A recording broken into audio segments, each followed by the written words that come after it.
It's time to look at the Miami Dolphins roster. Let's go. You're listening to the DolphinsTalk.com podcast network.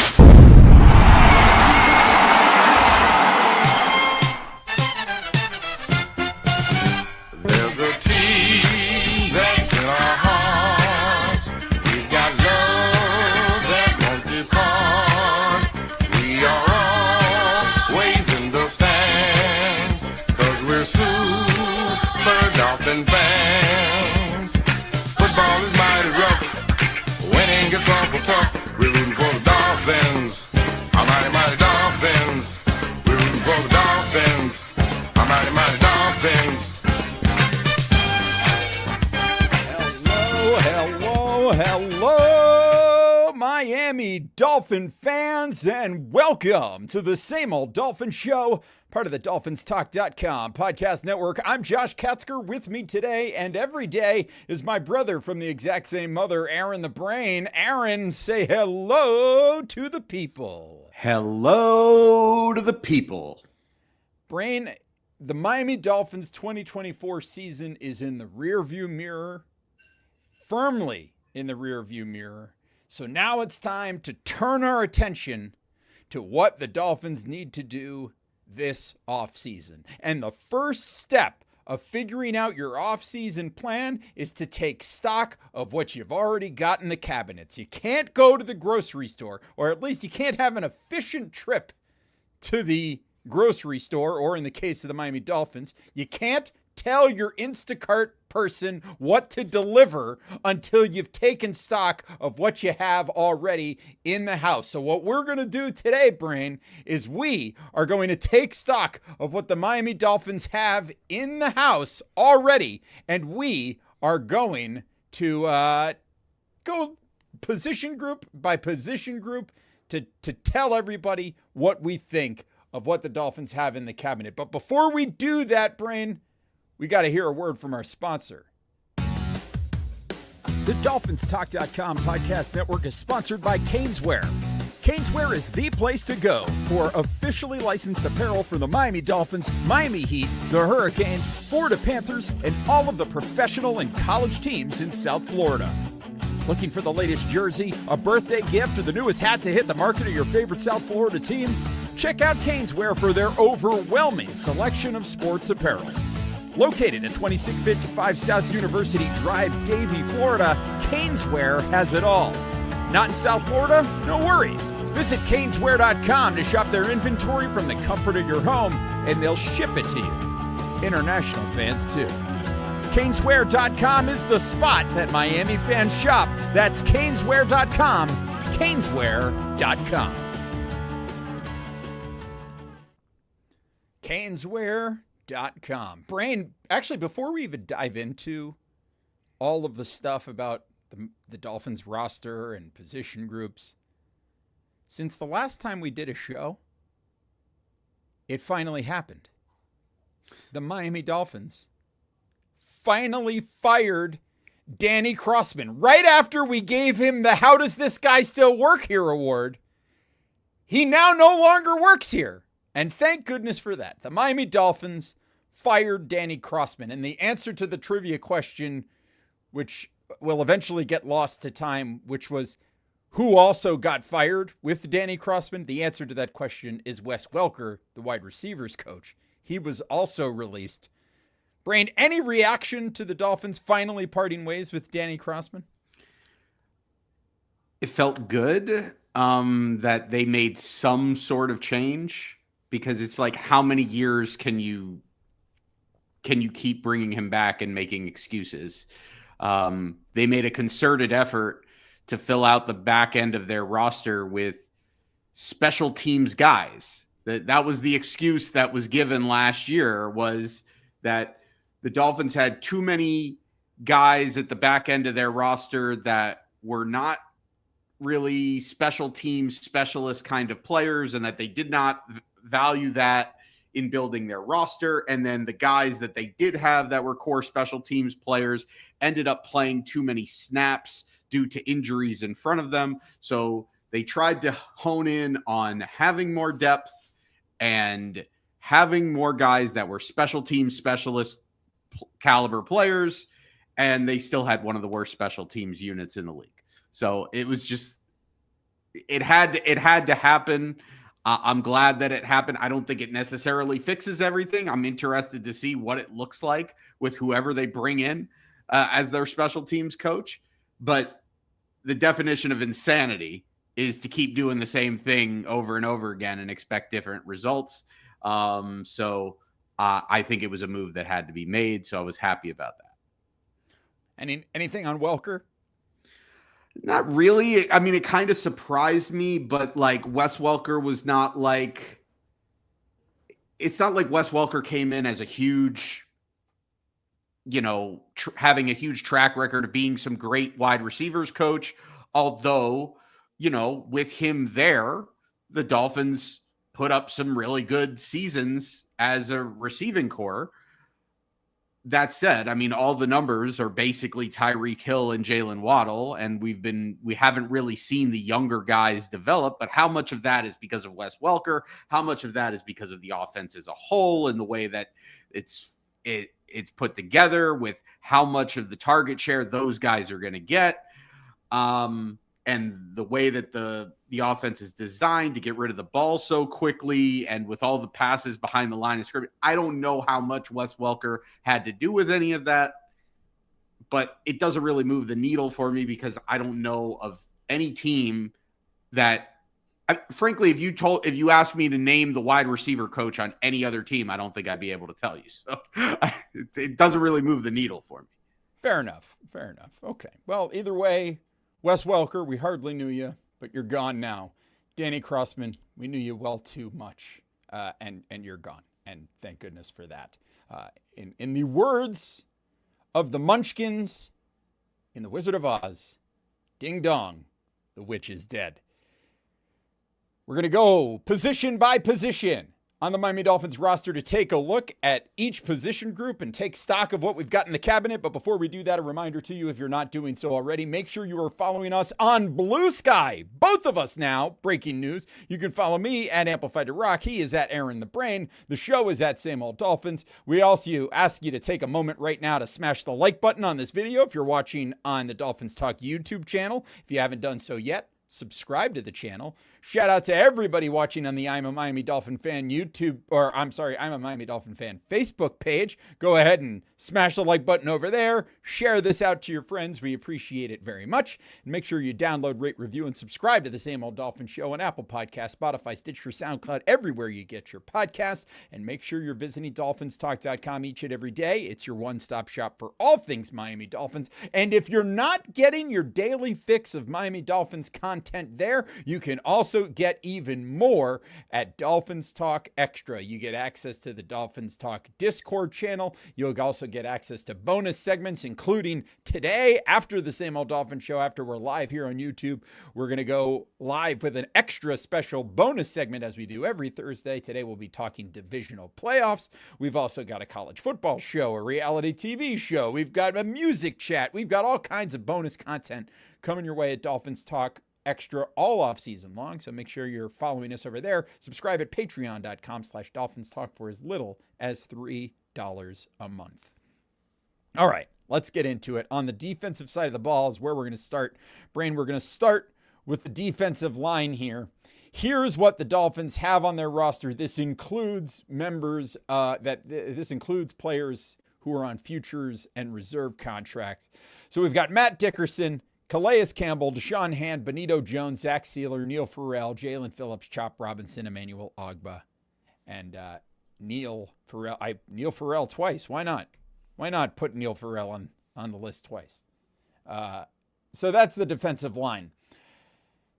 Brain, obviously, when you look at this group, you've got Calais Campbell. That's the big question mark because we don't know whether or not he's going to come back. He's also on an expiring contract. So if he doesn't retire, does he want to play next season for the Dolphins? That's, the big question in that group. But what else do you make of that group as it was? I would also say Bradley Chubb is in that group as well. Did you also mention Deshaun Hand? I did mention Deshaun Hand, yes. Are you just mentioning guys that are on like expiring Yeah, I mean, this is everybody who's currently, on the roster as of today.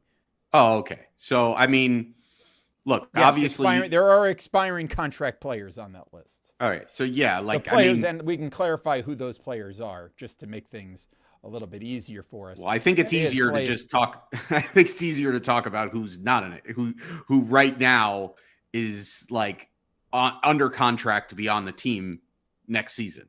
Great. Let's do it. Because that's essentially Zach Sealer, Chop Robinson, Jalen Phillips, Bradley Chubb, and Mo Kamara. And I think that's it. Yeah, you've got Mo Kamara with the edges. I have him in the linebackers, but yeah, I mean, 6 at one, half a dozen of the other. Yeah. I almost put the defensive line and linebackers into a single group, but yeah. And so I guess, first things first, from just strictly like a performance review, were there any guys here? I mean, look, obviously Zach Sealer, you're very happy with. You love what you got out of Calais Campbell. I think it should be a high priority. If Calais Campbell wants to play next season, they should want to bring him back. I don't think they'll get him at quite the discount that they got him at this past season, but I mean, they could pay him double that and he would still absolutely be worth it. And then some, even being a guy that's only going to play, maybe 30 snaps a game. It's still absolutely, considering the level that he played at this year and considering the other guys on the roster, I think he's absolutely worth bringing back, and would be my highest priority. I think outside of him, when I look at the interior guys, look, they're going to have to bring somebody back, I think. Even if they bring back Sealer and Calais Campbell, I mean, I suppose, they could draft somebody highly and then they could bring somebody else in off of free agency that's not on this list, and feel decent about having 4 guys there.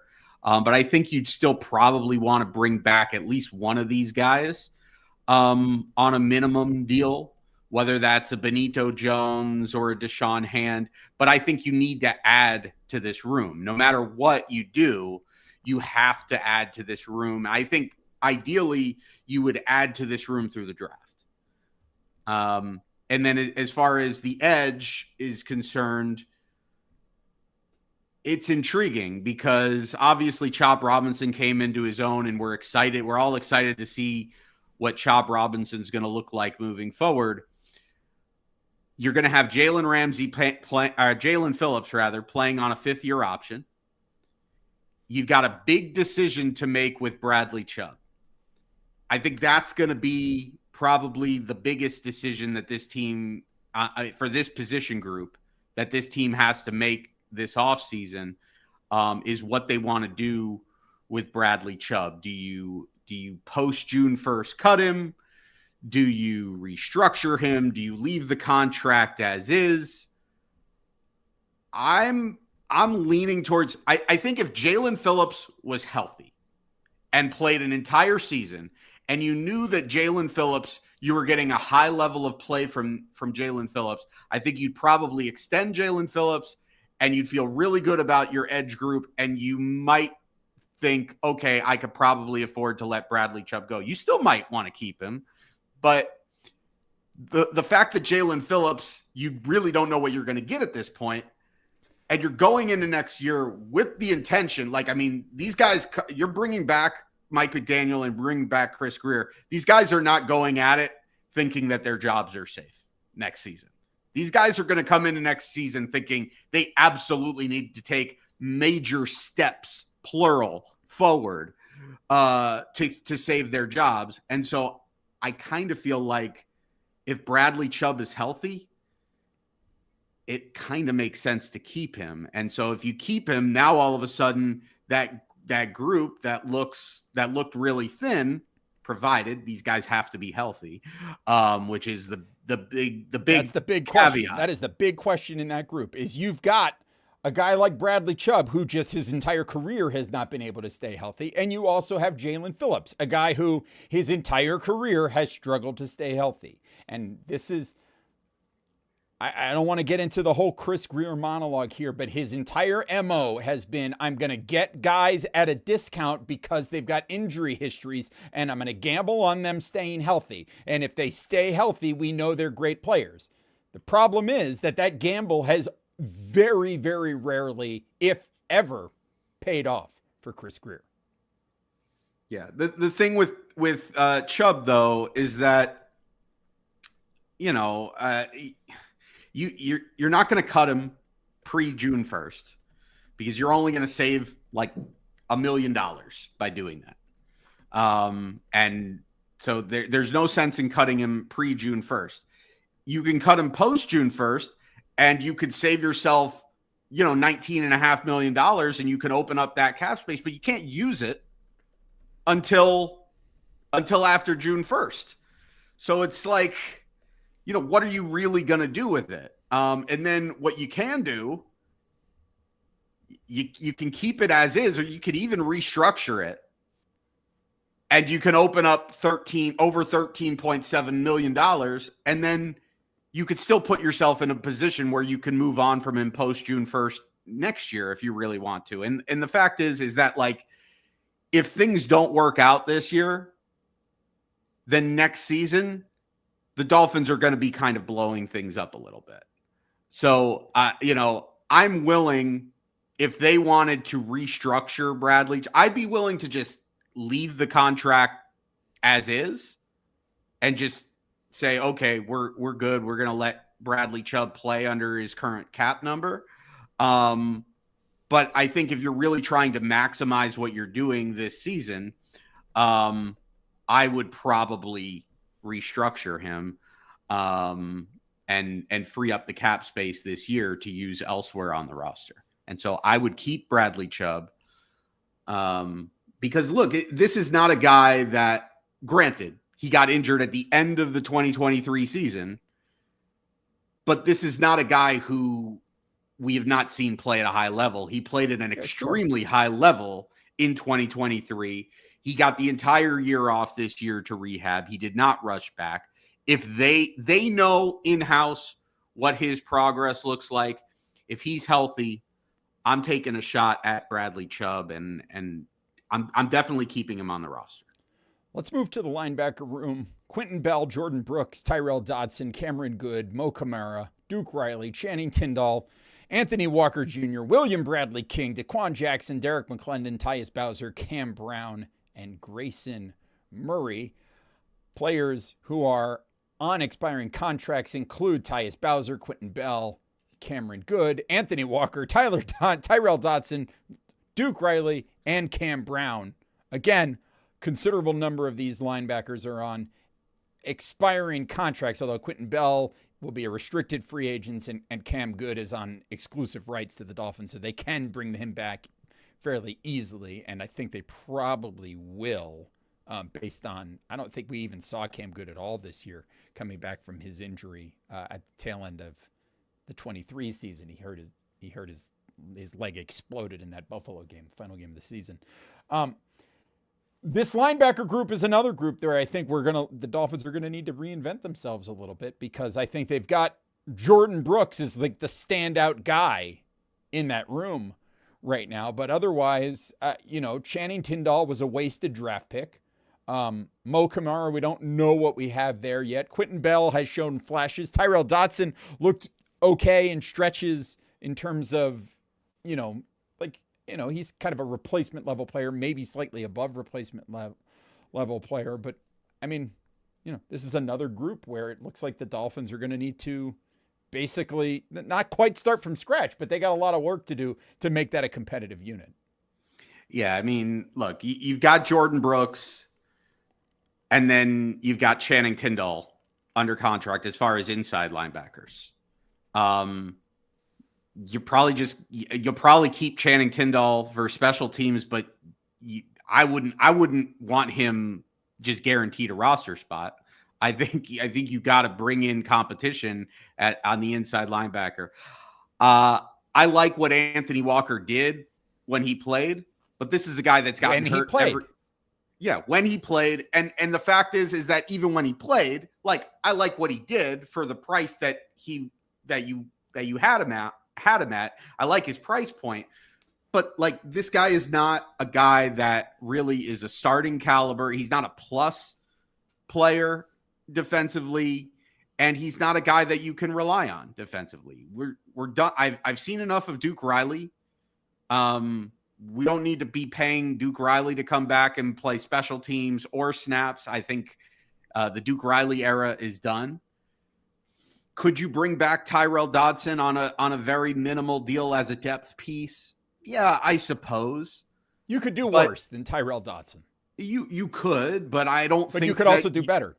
Yeah, you could also do better. And I mean, we didn't see anything of Cam Brown this year. And then when you look at some of those edge guys that you mentioned, I want to see what Mo Kamara can do. The fact that Mo Kamara couldn't get playing time over, like a Tyus Bowser or Quentin Bell towards the end of the season, I think is concerning. Now, granted, he was a 6th round pick. So it's like, if it doesn't work out, it's not like it's a bust. It was a 6th round pick. It's a dart throw. It's a lottery ticket, if you will. But that said, you don't really know what you have there. You've got a guy like Grayson Murphy, who popped a little bit in the preseason, but we really don't know what we have there. Cameron Good, I think at best, is just a special teams guy. I think Quentin Bell showed some flashes, and I wouldn't have a problem with bringing him back at a similar deal on like a minimum contract as a depth piece. But again, this is you're gonna need some more depth at edge. I think you probably need to add another player to that room, even if you bring 1 or 2 of these guys back. To me, the big hole is in the inside at linebacker, because next to Jordan Brooks, I just don't think you have a plus player. And I think when you look at the best defenses in this league, they've got 2 linebackers that are really good. And I think if this defense is going to take a big step, we saw Weaver do a nice job with this defense, albeit an undermanned defense. Well, I think now with the resources that they have, it's time to get him some more guys. And I think aside from adding a piece to the interior defensive line, adding an edge, I definitely think that adding a middle linebacker to this group and using some substantial capital on a middle linebacker, whether that's draft capital or free agency money, I think is a high priority. Absolutely. Hard to agree more. And that's something I'm sure we're going to be talking about as we go on through this offseason and start thinking about free agency and the draft. There's going to be a lot to talk about when it comes to that linebacker position, particularly inside. Let's go to the defensive backfield now.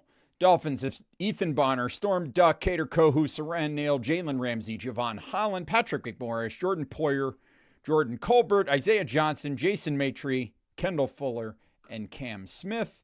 And those players that are on expiring contracts back there are Saran Neal, who is an unrestricted free agent. Cater Kohu is now restricted at the end of this season. We've also got Javon Holland, Jordan Poyer, and Elijah Campbell, all unrestricted free agents. I think it's safe to say that the Dolphins will have seen the last of Jordan Poyer. I also feel reasonably confident that we've seen the last of Javon Holland here. I wouldn't be surprised to see the Dolphins try to bring Saran Neal back, for his special teams contributions. And I think Cater Kohu took some nice steps forward this year after having such a kind of a rough year in 23. I thought he bounced back a little bit this year.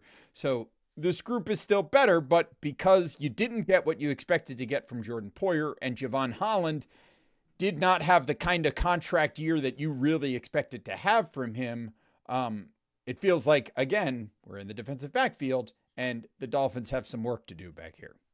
Yeah, and I think, it's a good place to start is safety, because the whole room needs to be remade. even if you brought back Saron Neal and Elijah Campbell as two special teams guys, these are not guys that you want playing a lot of snaps. I mean, do you trust Patrick McMorris? Well, I don't know. You don't even really know what you have with Patrick McMorris. I don't know either. I think you probably have someone that is more a special teams guy than really. Maybe you can get something. Maybe he's like a box safety, that can play sort of like in the vein of a Brandon Jones. Maybe he has some of that, but we don't really know because we haven't really seen him get any significant playing time on defensive snaps. So if you're getting rid of John Holland and you're getting rid of Jordan Poyer and your only other safeties on the roster that you could, and they're not even on the roster, they're expiring contracts, they're Saron Neal and Elijah Campbell. This is a huge need. You basically have to remake the entire room, and you have, if you're not bringing Javon Holland back, then you are either signing multiple starting caliber safeties, or you are signing one and you are using a very high draft pick on a safety. And given Chris Greer, given the other needs on the roster and Chris Greer's value of the safety position, I find it hard to believe that they're going to use a very high draft pick on a safety in this year's draft. I haven't really looked at who's available in free agency. This might be a situation where they go out there and they try to just kind of shop from the bargain bin and try to get a couple of safeties for like $3 million, $4 million. To go on with the Instacart metaphor, because it's the one that we're going with here, and we've got to continue on with it. Chris Greer is going to have his list from Mike McDaniel, and he's going to go into Publix with his list, and he's going to see all these items on the list, and there's a lot of items on the list that the Dolphins need this year. Safety's going to be on that list, but you know when he's going to start paying attention to safety on that list? He's going to be in the checkout aisle. He will have already picked up the linebacker. He might have picked up some interior offensive linemen. Who knows? Because that's probably at the tail end of his shopping trip as well. But what's going to happen is he's going to be standing in the checkout aisle, and he's going to be getting ready. He's going to be loading things onto the conveyor belt there to get checked out. And that is when he is going to see. Oh yeah, safety. I forgot. Let's see. Right here next to the Archie Comics and the Time magazine. Oh, there's a safety. Oh, and it's like half off. Terrific. Perfect. Throw a safety on here too. Yeah. That's who the Dolphins will have next year. Yeah. Well, and the fact is that, as Christian Weibel in the chat says, we do that with 2 to 3 positions every year. Yes, he'll be doing that with safety, and he'll be doing that with guard. Although he told us that maybe they're going to invest in guard this year. Yeah, I get the feeling that they're going to invest in guard this year. But he might grab a guard after he on the defensive side of the ball, I think with everything that they have to address, I think safety is probably going to get put on the back burner because they have a pressing need at corner. Because when you look at corner, you've got Jalen Ramsey, and then you can make a qualifying offer. You can put a tender on Kader Kohu. That's going to be interesting to watch, to see what tender they put on Kader Kohu, because depending on the tender that they put him on is going to determine, whether or not other teams are going to want to match the offer or sign Kader Kohu to an offer sheet. Given the other guys on this roster, I think they've got a decision to make with Kendall Fuller. I don't know. I don't know if they'll bring him back or they'll let him go. At this point, do you really feel good about Cam Smith? Because no, a lot of people, didn't want. A lot of people were saying, no, you can't compare him to Noah Igbenogany after year one. Because they said, no, it wasn't his fault. It was because of Vic Fangio. Well, Vic Fangio wasn't around this year, and Cam Smith still couldn't get on the field. So I'm of the opinion that that's more of a Cam Smith problem, and it was never a Vic Fangio problem. And it was not a great draft pick to begin with. It was a draft pick that got questioned at the time. And so I think that this is probably going to be one of the highest priority positions for the Dolphins to be looking at in the draft, because I don't think that you can keep going out there and expecting to find quality corners at value in the draft, because the position is so valuable that if you're a really good one, you're either going to be priced out or you're not going to be available.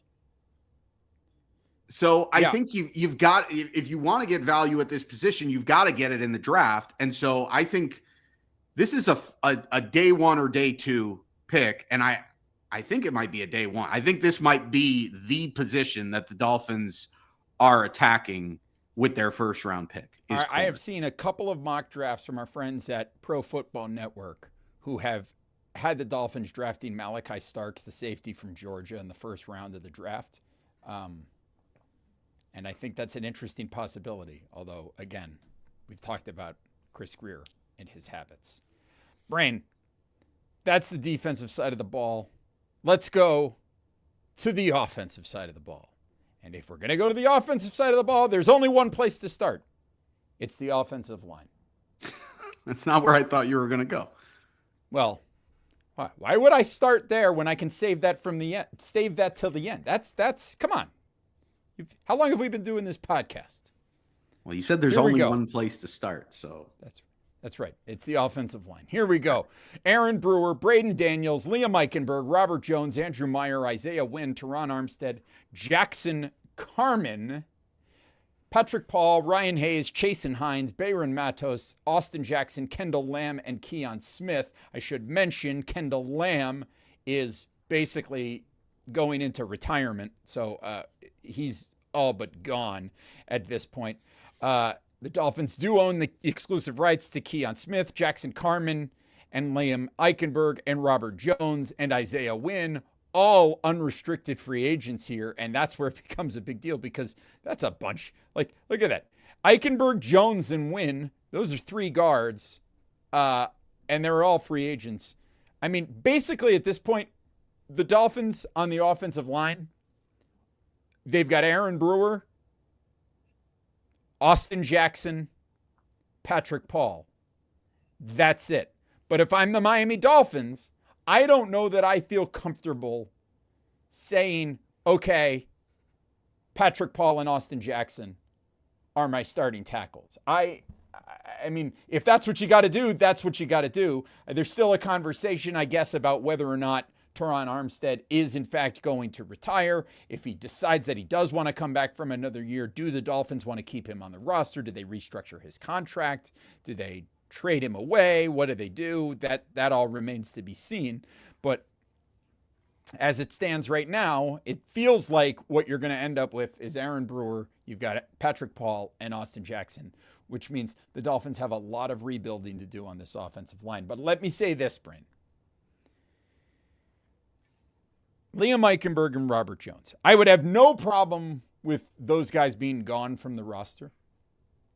And I will also say that I would not have a problem, and this might be a hot take, but I would not have a problem with one of those guys being part of the 2025 Miami Dolphin roster, as long as they are not part of the starting lineup, as long as they are, an additional, backup depth piece on that offensive line. If that's the case, and you've got to bring Liam Eichenberg back to be a backup guard because of his positional flexibility, I would allow that. I'd be okay with that. But if either one of those guys are starting for the Miami Dolphins next year, this is like, remember back before all this tanking and rebuilding when we had the Jakeem Grant conversation? Jakeem Grant, great special teams guy, right? But that guy should not be a starting wide receiver on your football team. As nice of a guy is, as great of a special teams as a return man as he is, that guy should not be a starting wide receiver on your team. Robert Jones and Liam Eichenberg should not be your first choice offensive linemen. No matter what team you are in the NFL, those two guys should not be first choice. If they're backup options, okay. But first choice, absolutely not. Yeah, I agree. I think the conversation on this O-line and what you're planning on doing moving forward into this season, I think starts with figuring out what you've got with Teron Armstead. Because Teron Armstead did have a very good year and did stay relatively healthy until the end of the season, conveniently. And that's not to say that I don't feel great about going into next season if Teron Armstead, if you're going in with the status quo and it's Teron Armstead and Austin Jackson and Patrick Paul, and then maybe you bring back Keon Smith. I don't feel great about it because we don't have any sort of track record of Teron Armstead being healthy at the end of a season. This was his healthiest year that I can recall. And so, but the thing is that I'd feel better about having Teron Armstead than not having Teron Armstead because I don't feel terribly confident in what I have in Patrick Paul. And given that we used a second round pick on Patrick Paul last year, I don't really want to burn a first or a second round pick on another tackle this year when we've got other needs. So I would like, if Teron Armstead can be back, to have Teron Armstead be back and you restructure his contract. And if he does end up retiring, well, then you restructure him and you get, and you end up, getting his money from his retirement. You still save whatever it is, like $8-9 million against the cap, and that's fine. So you're going to restructure him regardless, whether or not he plays next season. But if he doesn't play, then I would probably bring back Keon Smith at a minimum deal because you like the promise there and you can bring him back cheap. But then at that point, you've got to bring back somebody. You got to bring in somebody that you feel confident in can be a stabilizing player as a swing tackle that has a certain floor. And we haven't even touched the guard position yet. The Dolphins need to attack the guard position aggressively. I believe this is at minimum a day 2 draft pick and a free agent. And then you can make the decision on whether or not you want to bring back an Isaiah Wynn, a Liam Eichenberg, or Robert Jones, depending on who you have there and how comfortable you are with your top guys. That might ultimately make your decision as far as whether you're keeping 9 offensive linemen on the roster or 10 offensive linemen on the roster. But given what they have, I'd probably lean towards keeping 10 guys on the roster at offensive line because I just don't unless you absolutely hit it out of the park, unless you draft 2 offensive linemen that can come in this next season and be ready to play and play at a relatively high level, and Patrick Paul makes a huge leap from year 1 to year 2, then you're going to have problems at this offensive line next year. It's not going to just get fixed in 1 year without those things happening.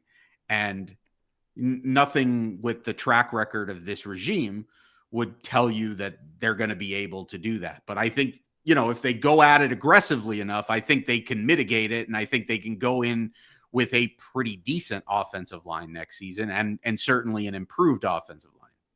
Yeah, well, it's not going to take that much to have an improved offensive line, I wouldn't think, but they are going to have to work for it.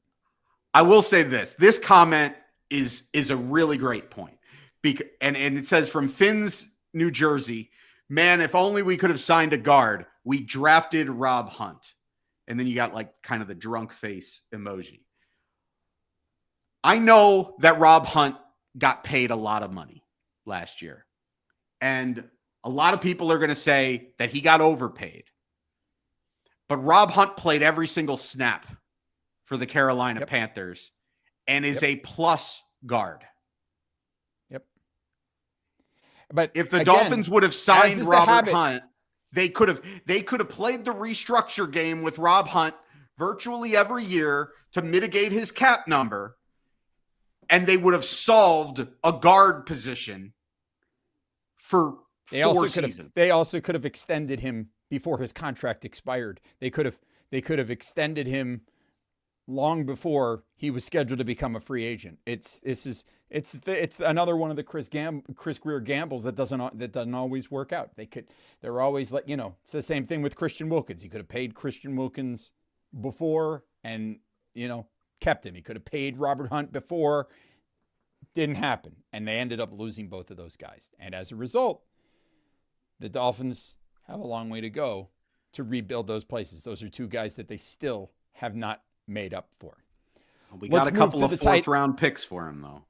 Yeah. Oh, thank God. Thank God we got those compensatory picks. My God, let's go. Yeah. Tight ends: Julian Hill, Jonnu Smith, Durham Smythe, Jack Stoll, Hayden Rucci, Tanner Connor. I believe Jack Stoll is on an expiring contract. Everybody else is still scheduled to be around. I think Durham Smythe is as good as gone. Jonnu Smith, obviously, you're thrilled with what you got from Jonnu Smith, so I think you keep him around. He's at a reasonable number. You maybe restructure him a little bit to move some things around if you need to.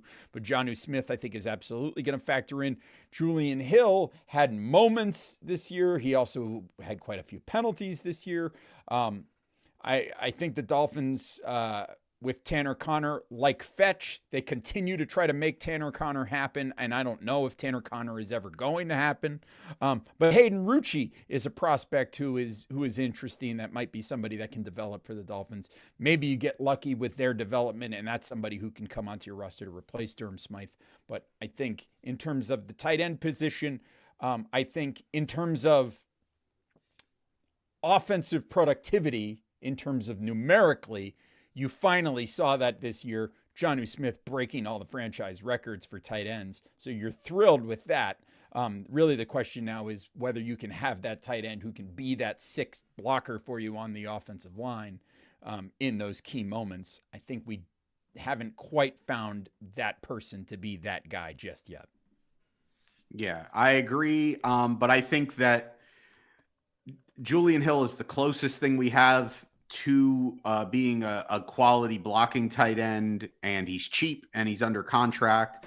Durham Smythe, I agree, is going to be just a cap casualty. He's going to get cut, and you're going to save yourself a good amount of money by doing it. And Jonnu Smith being under contract, essentially your 3rd wide receiver, but he's a tight end. This is a position group that I think needs another guy. But maybe they like what they have in their depth with some of their developmental pieces, but I would like to see them go out and, maybe bring in another guy as competition for just a blocking tight end, just straight up blocking tight end. We don't need you to do much in the way of receiving, but can you line up at the end of the line and move people? Can you get the angles right? Can you be a force in the running game? Because I think it's a piece that this offense has sorely been missing. So I'm intrigued to see what they do there, but I don't think it's a high priority position or a high priority need, because at the end of the day, you're talking about your 3rd tight end. Yeah. Let's talk a little bit about wide receivers here. River Craycraft, D. Eskridge, Eric Ezukama, Tyreek Hill, Jalen Waddle, Malik Washington, Tariq Black, Braxton Berrios, Grant DuBose, Anthony Schwartz, Taj Washington. Players that are on expiring deals: Braxton Berrios, goodbye. River Craycraft, probably goodbye. D. Eskridge, I'd take him back. Anthony Schwartz, restricted, and Grant DuBose, the Dolphins own his exclusive rights. I think he's a guy that'll be around in the mix probably for next year. We never really got to see what Grant DuBose was all about because he got hurt so quickly. But That's the Dolphin wide receiver room. Listen, the elephant in the room when it comes to that wide receiver room is what are you going to do with Tyreek Hill? What are you going to do with number 10? It feels like to me it's almost a certainty that he's going to be gone. Maybe I'm wrong in that, but it just, the way that it feels is that is unsettled, and it's just, listen, I, as somebody who is in a management position in my real life world, the thing is about red flags, as soon as you see the red flags, you have to trust the red flags. Because sometimes, so many times you'll see a red flag and you're going to say, no, it's going to be fine. It's going to be fine. It's going to correct itself. Those things never correct themselves. They might fix themselves for a short period of time. It's never going to be a permanent solution.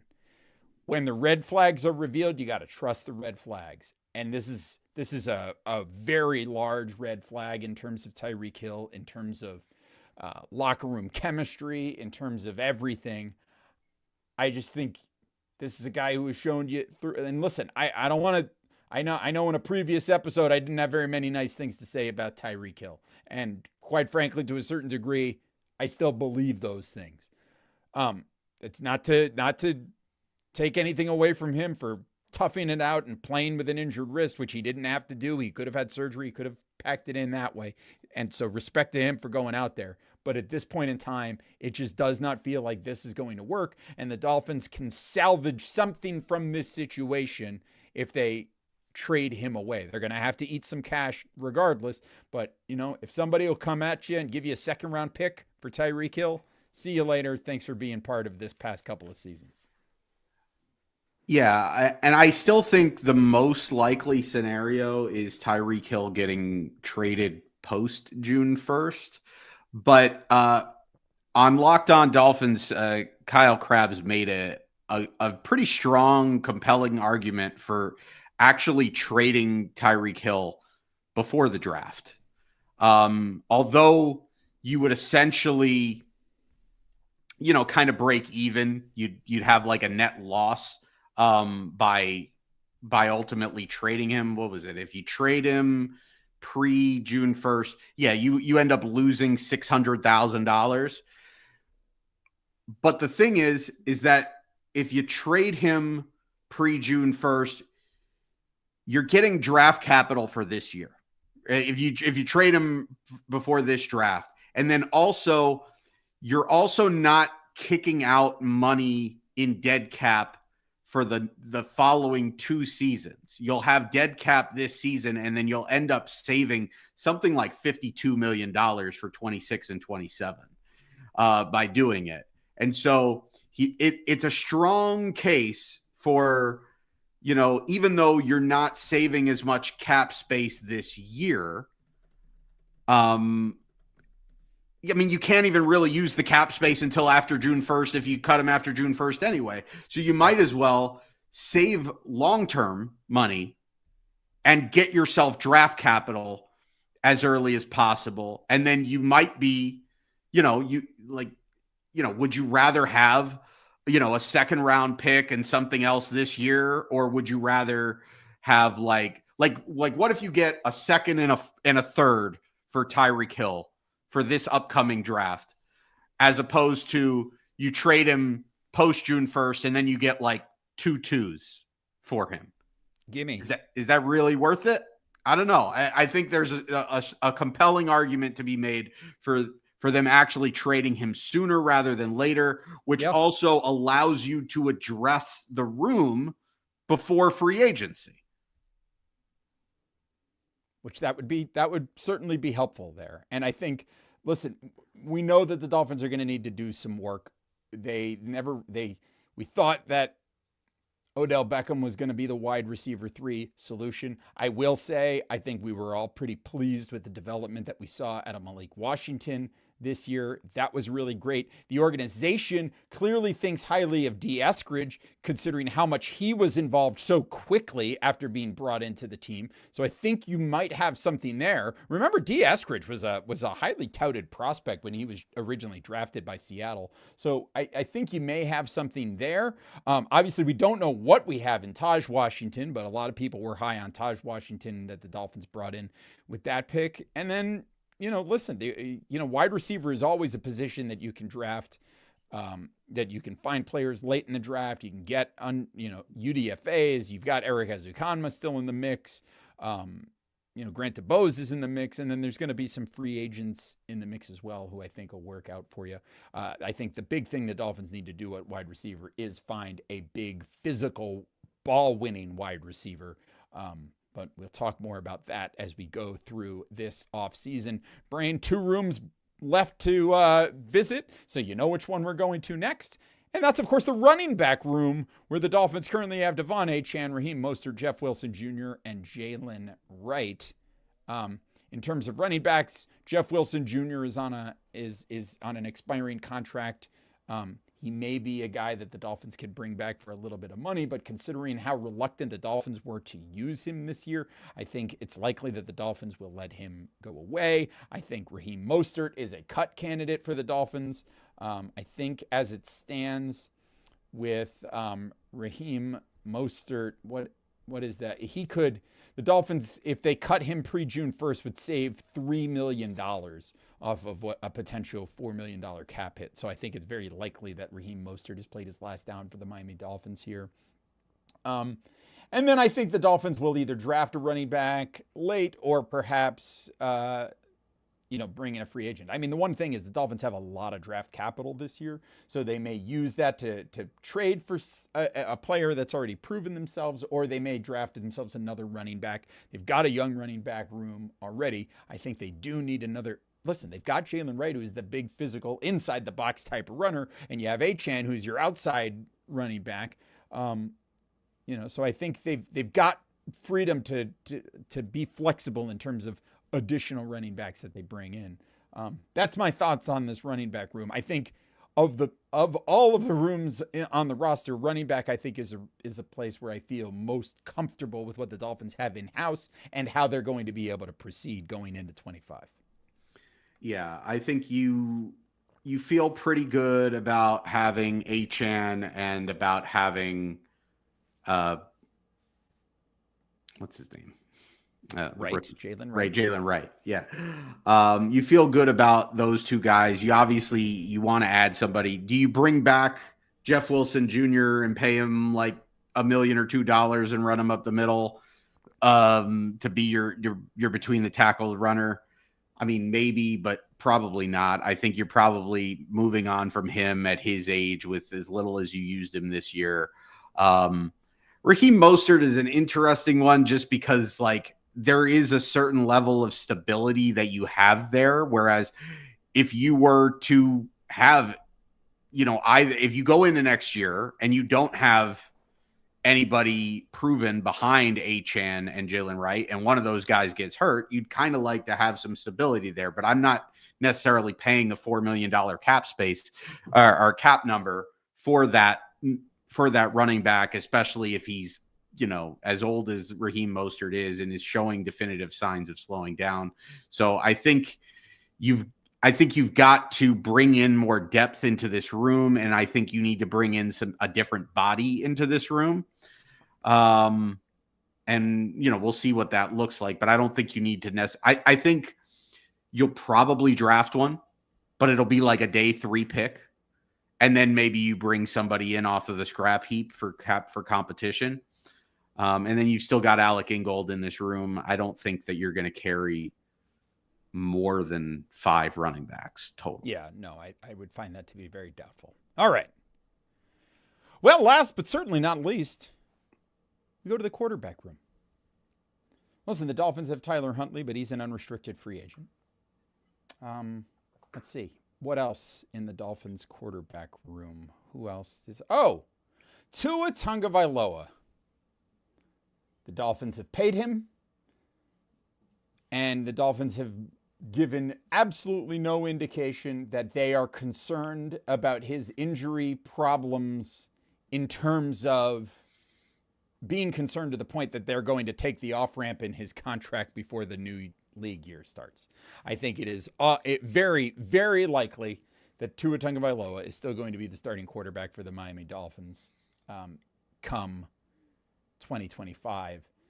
And if that's the case, really the question then is, what do you do in terms of backup quarterback? We heard there were rumors, according to Tyler Huntley himself, that the Dolphins had approached him about being the backup quarterback next year. I think maybe you got to take that with a grain of salt because it was a report coming from a player himself. But you now have yourself a situation where you basically got Tua and that's it. And so what I think the Dolphins need to do, and I'm going to be straight up with this, I think you need to bring in a backup that you feel like can win you football games if Tua is not there, whether that's Andy Dalton, who seems to be the guy that everybody is feeling right now. If that's Andy Dalton that you bring in, if it's somebody like a Zach Wilson, if it's, I don't know, whoever it might be. Zach Wilson is, a guy who was a former number 1 overall pick. Maybe it's Trey Lance, who was another high draft pick at one point that you bring in to be the backup. I don't know. I think a guy like along the lines of Andy Dalton, or I was going to say a Sam Darnold type, but I mean, Sam Darnold, I feel like is still going to end up in Minnesota, and the Dolphins aren't going to pay the kind of money that they would end up needing to have to pay for Sam Darnold now. But bringing in a veteran that can handle things and win you football games in the event that Tua is out, I think is going to be very important. The other thing that you have to do is you have to be hunting for the quarterback of the future. Because while Tua Tagovailoa is your guy right now because you have paid him, I think it's fairly safe to say at this point that you cannot, listen, I've said it before on this show, you can't rely on him to be available for 17 games. It's just not something you can do. He's going to get hurt. It's just a question of when. So you have to have somebody that you are ready to, because if he has another concussion and has to miss a month of the season, or has some other problem with his hip and has to miss extended time, at some point you've just got to cut bait. And the sunken cost fallacy, be damned, at some point you just have to move on from Tua Tagovailoa if he's going to continue to not be able to stay healthy.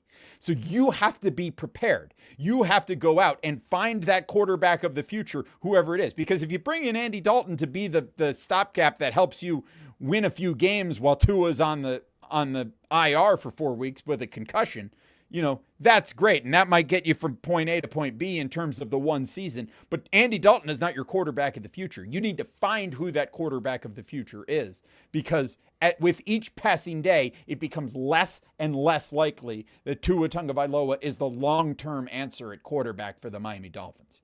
He's your answer for 25. He's probably your answer for 2026. But at this point, that's it. Because I doubt he's going to last longer than that.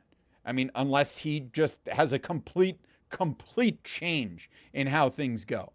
So that's where I stand in terms of the backup quarterback situation going into this offseason. You got to bring in a veteran who can win you some games in between, and you can't wait until the last minute. You got to go out. You got to spend the money to do it. You spent money to bring in your Teddy Bridgewaters and your Jacoby Brissetts. You got to go out and spend your money to bring in somebody like your Andy Dalton or whoever it's going to be to help you win those games. And then you also need to go out and find whoever is going to be the next franchise quarterback for the Miami Dolphins. You got to go out and you got to be on the hunt. Maybe you draft somebody late in the draft and you see if that person can develop into it. And if they can't, well, then you draft somebody the next year. But we're at the point now where the Miami Dolphins have to spend capital on quarterback, because what they have right now is not a trustable solution.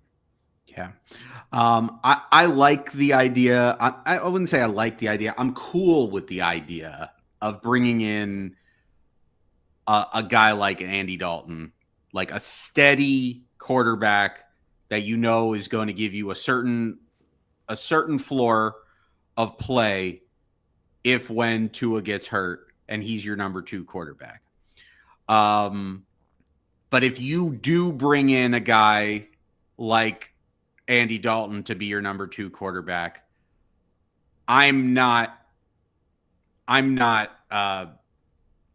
standing pat with that. And frankly, I'm not bringing Tyler Huntley back if that's my number 2. I'm bringing Tyler Huntley back as my number 3 if my number 2 has upside. And so the guys that I'm looking at as my number 2, I'm looking at the model of a Sam Darnold and a Baker Mayfield, who are guys that, did not work with their first team after being Baker Mayfield, number 1 pick overall. Sam Darnold, those are guys that didn't work with their first, second, or third team. Yeah. Yeah. And then they ended up in a good position. And now it looks like it works to a certain degree. Anyway, they play at a certain level. They're startable quarterbacks that you can win with. And so I'm going under that formula. I'm going after that formula. And it might not work, but you're not going to pay a premium for it.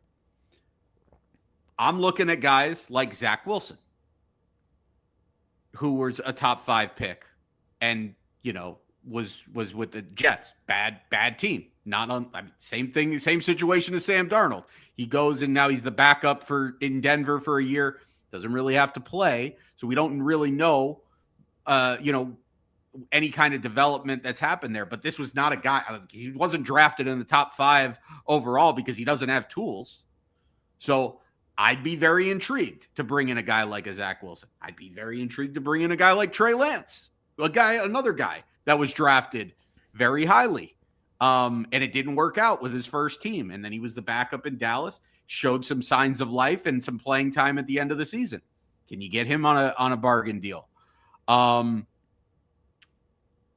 To a lesser extent, Drew Lock, I would look at Justin Fields. We don't know what's going to happen in Pittsburgh.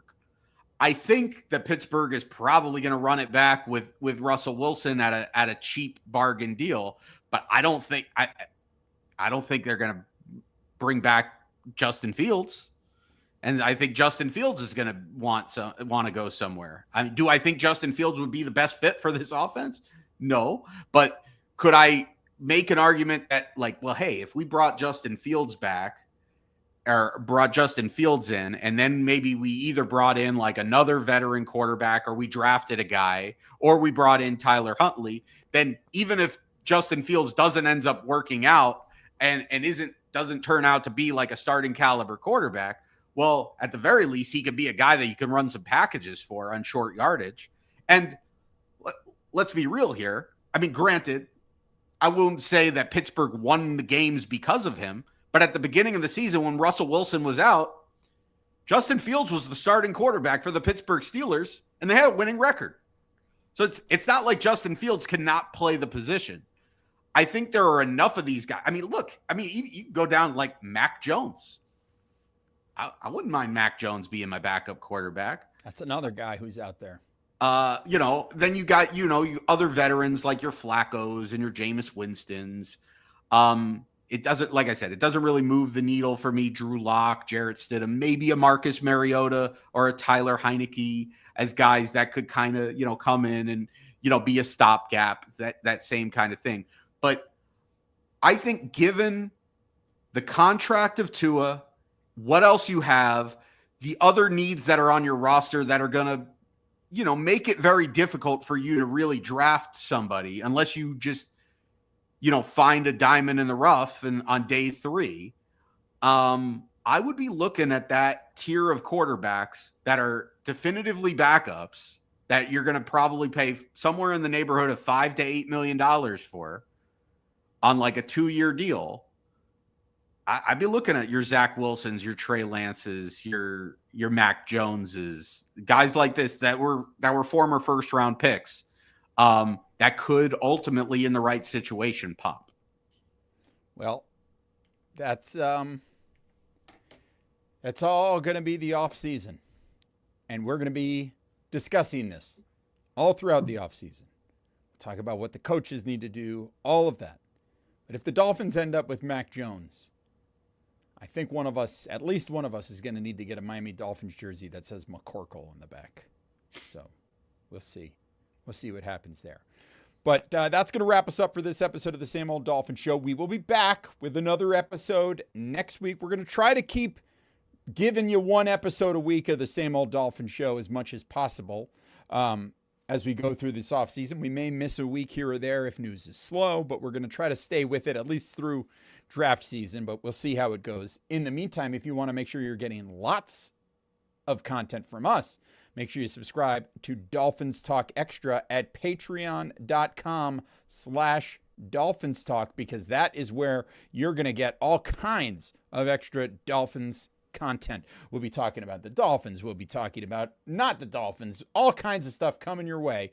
You got to go to patreon.com/Dolphins Talk. You can join for as little as $3 a month, get access to the Discord, all kinds of good stuff over there. Additionally, make sure you check out Caneswear. Go to caneswear.com, get yourself some new merch. Go to dolphinstalk.com each and every day. It's your one-stop shop for all things Miami Dolphins. And make sure, if you're not doing so, that you're following us already on Blue Sky, at Amplified to Rock, at Aaron the Brain, at Same Old Dolphins. We will be back next week. But until then, take care of yourselves and each other. And as always, go Dolphins! Are you ready for McCorkle? Hit us up. Patreon.com/Dolphins Talk. Bonus segment coming up right now.